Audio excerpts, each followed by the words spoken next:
우리는 오늘 성탄의 기쁨과 통곡소리라는 제목으로 함께 말씀을 나누고자 합니다. 성탄의 기쁨 아침, 기쁨과 살벌함이 공존하는 오늘, 이 본문과 함께 이렇게 제목을 정하였습니다. 22일 주일 오후에도 동방박사들이 예루살렘을 들렸던 말씀을 전하며 예수님의 초림 당시 시국이 얼마나 혼란스러웠는지를 함께 나누었습니다. 다시 오늘 말씀을 위해 짧게 언급드리며 오늘 본문을 좀 보고자 하는데요. 헤롯 대왕은 로마 제국의 지원으로 유대 지역을 통치한 왕이 되었습니다. 그런데 문제는 그가 유대인이 아닌 에돔 사람이라는 겁니다. 그렇게 그는 유대 지역에서 권력을 유지하기 위해 잔혹한 수단을 마다하지 않았습니다. 헤롯은 자신의 권력을 위협할 수 있다고 여겨지는 사람들을 가차없이 제거했으며 그 희생자 안에는 자신의 아내와 자식 셋도 포함되어 있었습니다. 가족들도 쉽게 죽인 자가 다른 이에 대해서는 말할 것도 없을 겁니다. 하지만 헤롯은 폭정만 한 것이 아니었습니다. 헤롯은 유대인들에게 인정을 받기 위해 유대인들이 좋아할 만한 건축 프로젝트를 진행했는데요. 그중 가장 손꼽히는 것이 바로 예루살렘 성전 증축이었습니다. 유대인들이 가장 좋아하며 인정받을 수 있는 일이었으나 이를 추진할 때 동시에 과중한 세금이 부담되었습니다. 이는 이스라엘 백성들의 생활을 더욱 어렵게 만들었죠. 또 로마의 간섭과 지배로 인한 유대인들의 불만이 이만저만이 아니었습니다. 유대인들은 로마와 헤롯의 정치 속에서 구원자를 간절히 기다렸습니다.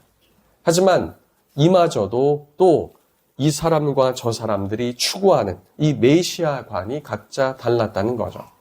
사회적 혼란으로 메시아 열망을 가지고 있었으나 이런 부분에 있어서도 혼란스러운 시대였습니다.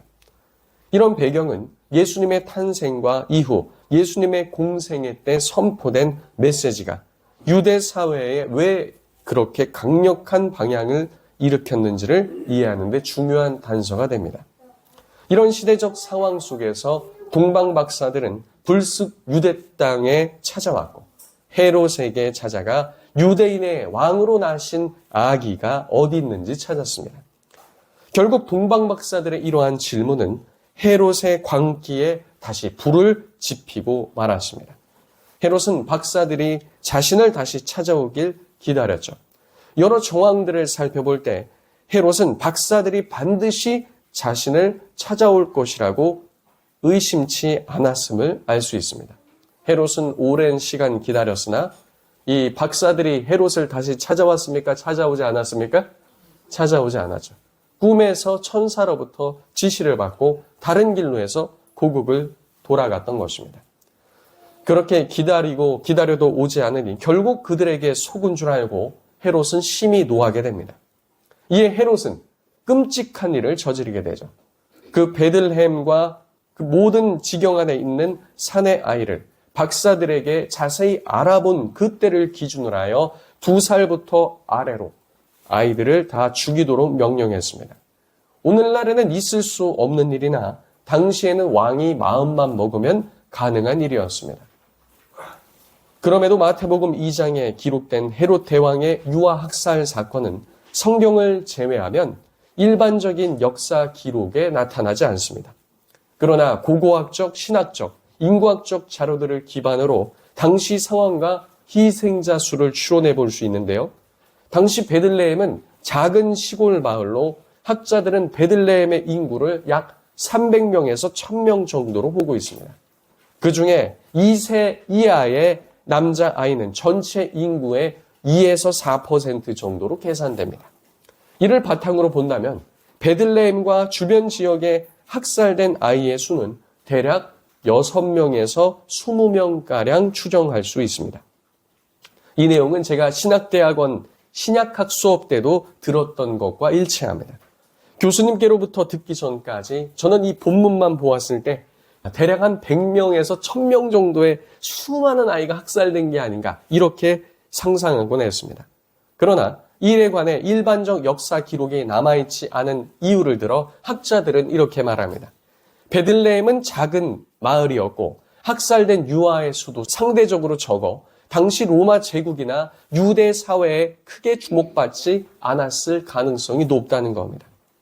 물론 베들레헴과 그 인방 지역에 아이를 잃은 부모들은 큰 슬픔이었겠으나 당시 정보통신도 발달하지 않은 시기였기에 이 일은 어느 한 작은 고을들의 슬픔이었다는 겁니다. 그럼에도 이 사건은 헤롯 왕의 매우 잔혹하고 권력에 집착한 왕의 모습을 보여주고 있습니다. 이 모습은 세상 애굽 왕의 모습과 비슷하며 영적으로 보았을 땐 사탄이 그 배후에서 행한 일임을 알 수 있습니다. 세상 부귀와 영화와 그 권력이 무엇이기에 헤롯은 자신의 가족들을 죽일 뿐만 아니라 자기 스스로를 파괴시키고 이제는 그 파괴의 본성으로 무고한 아이들과 그들의 가정까지 파괴시키느냐 말입니다. 이는 실로 참 안타까운 일입니다. 그런데 우리의 고개를 갸우뚱하게 만드는 말씀이 이어나옵니다. 그것은 바로 2장 17절과 18절 말씀입니다. 이 일로 인해서 말씀이 성취되었다는 거죠. 그렇다면 자연적으로 드는 생각이 말씀을 성취하기 위해 무고한 아이들이 이렇게 죽어나가도 되는가 하는 인간적인 생각입니다. 메시아께서 우리를 구원하시기 위해 오셨는데 왜 그 일로 아이들이 죽임을 당했는가? 지극히 연약한 우리 인간의 관점에서 이런 질문이 생길 수 있습니다. 여기서 우리는 몇 가지를 생각해 볼 수 있습니다. 그리고 우리는 이 답변을 통해 이 시국에 대해서 현재 대한민국이 겪는 시국에 대해서 더 나아가 앞으로 우리가 살아갈 세상과 우리 인생에 대한 우리 인생에 나타나는 많은 일에 대한 해석에 도움을 줄 겁니다. 첫째로 섭리적 차원에서 이해해야 한다는 겁니다. 헤롯의 행위는 그 자신의 왕권을 위협받을 것을 두려워하여 계획된 그런 범죄였습니다. 이는 인간의 타락한 본성과 죄악의 심각성을 잘 보여주고 있습니다. 그러나 하나님의 섭리는 이러한 사건조차 하나님의 계획을 이루는데 사용하신다는 겁니다. 하나님의 섭리 속에서 악한 의도마저도 궁극적으로 하나님의 뜻을 이루는데 사용될 수 있음을 성경은 지속적으로 우리들에게 증거하고 있습니다. 장로교단의 많은 교수님들조차 듣고 배운 유명한 신학자인 헤르만 바벤크는 하나님께서는 악의 존재조차도 자신의 영광과 계획을 이루는 도구로 사용하신다고 말합니다. 이는 세상에서 발생하는 모든 것이 궁극적으로 하나님의 선한 목적을 향해 나아가고 있다는 겁니다.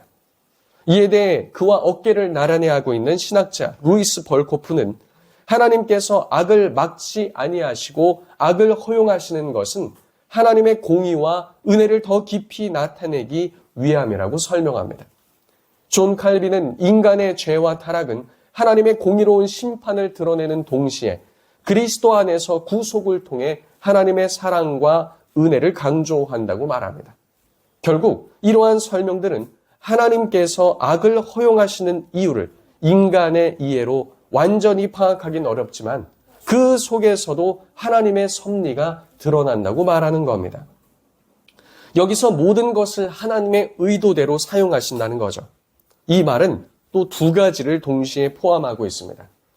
하나님께서 어떠한 발생된 일조차 하나님의 영광을 위해서 사용하실 수 있다는 것이며 동시에 우리는 예정을 믿기에 그 모든 것은 하나님의 예정하심 속에 있다는 겁니다. 그렇다면 하나님께서 정하셨기에 책임이 있는가라는 질문에는 그것은 그렇지 않으며 하나님께서 그가 그렇게 하실 것을 정하셨으나 발생되고 일어나는 일은 그가 그의 자유의지를 통해 한 것이며 하나님께서 그에게 부추기신 것이 아니라는 겁니다. 그래서 이 부분에 있어서 이전에 말씀드린 바와 같이 하나님의 작정과 인간의 자유의지는 충돌함이 없다고 우리는 생각할 수 있는 겁니다.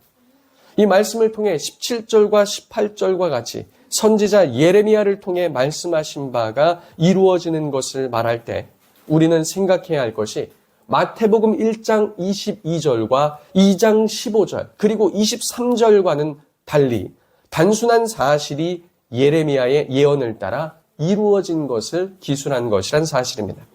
조금 전 언급한 1장 22절, 2장 15절, 2장 23절은 하나님께서 그 말씀이 성취되게 하시는데 적극적인 목적과 개입이 있음을 원어는 보여주고 있습니다. 그러나 2장 17절에서 18절은 하나님의 개입은 없으셨으며 하나님께서 이미 알고 계셨으나 그 일을 적극적으로 막지 않으셨다는 겁니다. 헤롯의 학살은 인간적으로 끔찍한 일이지만 이를 통해 구원자이신 예수님이 오셔야 할 이유가 더 분명히 드러난다는 겁니다. 이 세상은 무엇으로 가득 차 있어요? 악과 처참한 일들로 가득 차 있기 때문에 오히려 그와 같은 유아들의 학살을 통해 그리스도께서 반드시 오셨어야 했음을 더 잘 증거하고 있다는 겁니다. 하나님의 섭리는 우리가 이해하지 못하는 방식으로도 역사한다는 것이죠. 두 번째는 구속사적 차원과 예언의 성취입니다.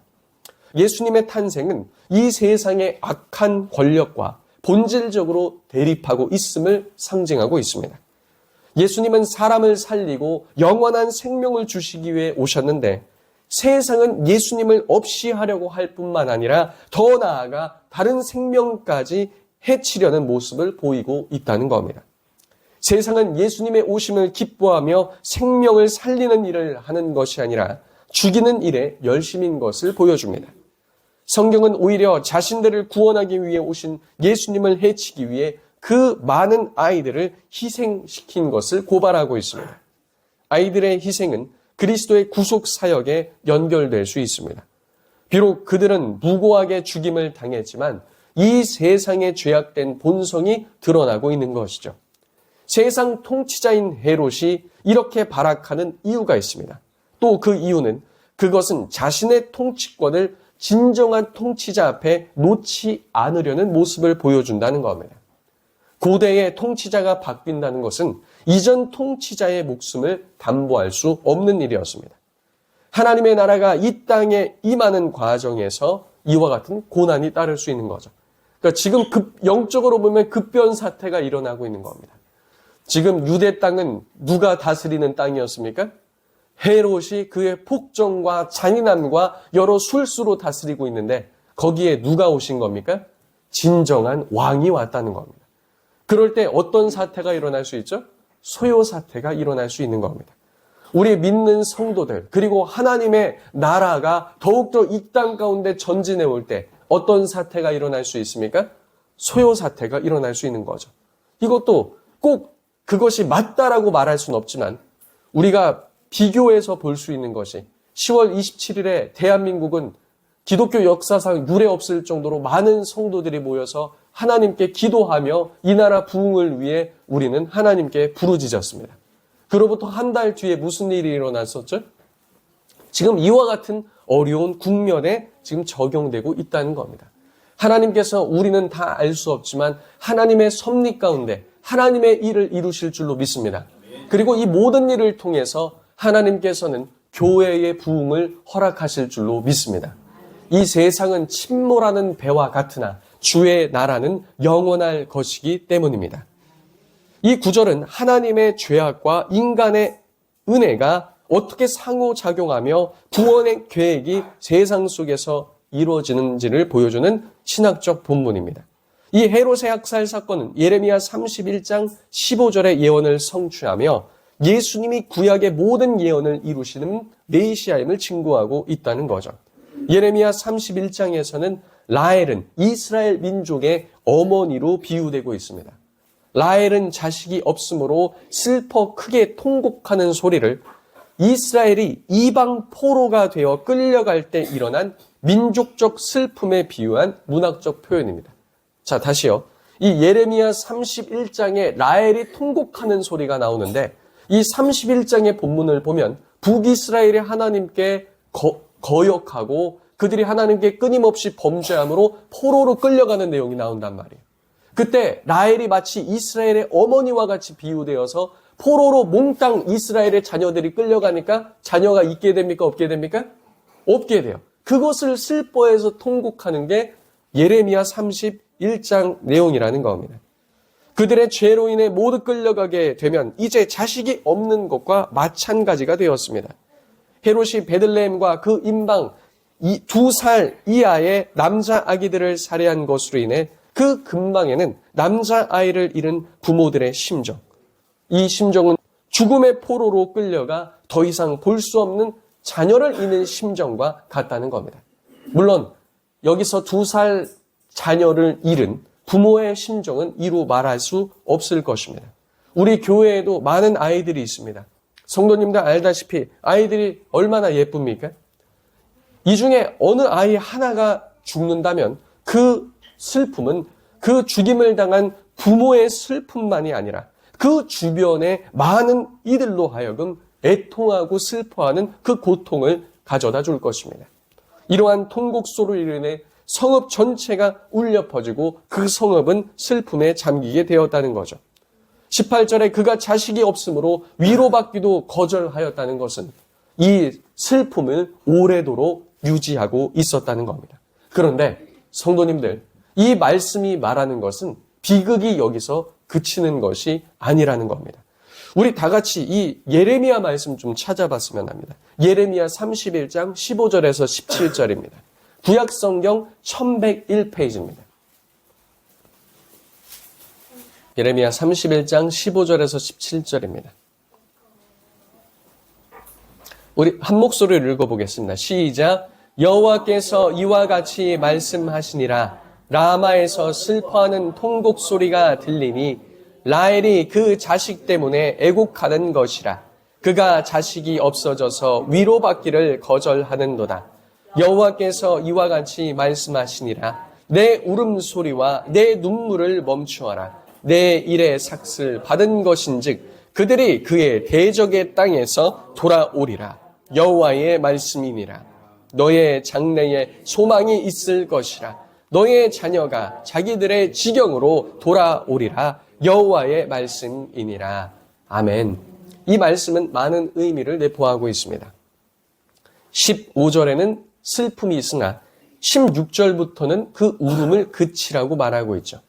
울음을 멈춰야 했던 이유는 언제인지는 알 수 없으나 그들이 포로로 돌아올 약속이 주어졌기 때문입니다. 그들이 포로로 끌려가서 아예 계보가 끊기고 죽은 자처럼 되었다고 생각하였으나 그들이 돌아올 것이기에 하나님께서는 울음을 그치라고 말씀하십니다.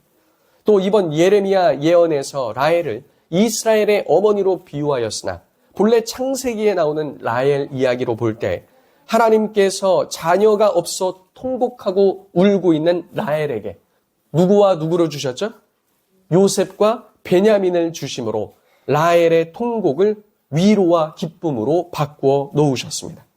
당시 베들레헴을 비롯한 근방 유아들의 학살로 인해 모두가 슬픔에 빠졌으나 이러한 지옥 같고 참담한 현실에 진정한 위로가 되시며 이 모든 상황 가운데서도 구원을 주실 그리스도를 우리에게 주심으로 슬픔을 바꾸시고 위로하여 주실 것이란 메시지가 바로 오늘 메시지라는 겁니다. 그러니까 이 말씀이 성취되었다는 것은 그냥 통곡하고 울었다 여기서 끝나는 것이 아니라 그 자녀가 어떻게 된다?